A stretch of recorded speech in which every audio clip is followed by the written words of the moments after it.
Welcome to my American History Notes, where I discuss conclusions I've drawn from American history from studying it.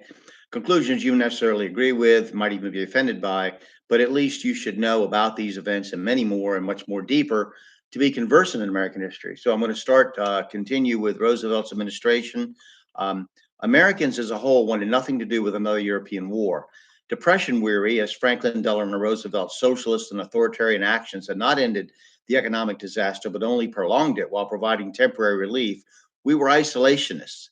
FDR had promised that he would try to keep us out of the war, but clearly his actions were moving us closer to it.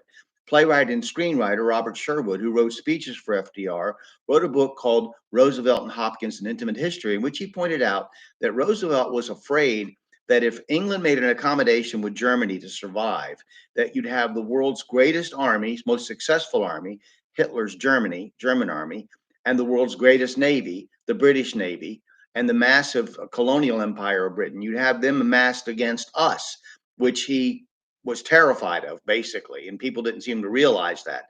So he had a legitimate concern of what could happen. He gave Britain 50 destroyers in return for bases in the British West Indies, and this was continued what was called the Lend-Lease program, which resulted in massive military aid to Great Britain, China, and the Soviet Union when Hitler turned on them, his ally in the seizure of Poland. In August of 1941, Roosevelt and Britain's Churchill drafted the Charter, an 8-point agreement on principles they believed should dominate any future peace. The United States had cut off trade with Japan, our ally in World War I, due to Japan's increasing territorial advances in Asia, particularly in China. And there was an embargo on oil imposed on that Axis power. Relations became tense as a result. The Japanese sent envoys to Washington to make demands and a convoy toward the Hawaiian Islands to attack the U.S. Navy at berth in Pearl Harbor. FDR had acknowledged that an oil embargo meant war earlier in 1941. The Honolulu Advertiser had been posting headlines about the impending war with Japan. FDR's government, the Joint Chiefs of Staff, as I read, had the Navy move from San Diego to Hawaii to confront the Japanese, but many of our battleships were bunched together in a vulnerable harbor. There were many, many warnings, and some people believe that FDR was aware of the impending Japanese sneak attack, and having been warned by the FBI's Director Hoover and others. Some, like author Robert Stennett in his book Day of Deceit, go so far as to accuse FDR of setting up Pearl Harbor as a way of getting reluctant America into a war he had promised to try to keep us out of. It's hard to say, and perhaps a dose of 2020 hindsight, to insist that FDR did know about it. It was one of those odd historical events that had a lot of strange coincidences wrapped around it.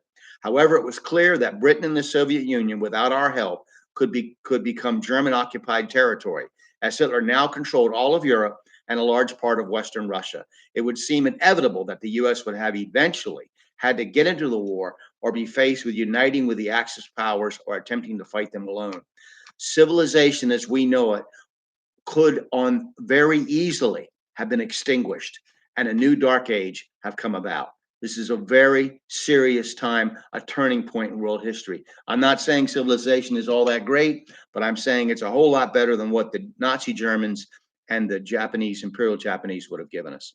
All right. Thank you. And we'll continue with this next time.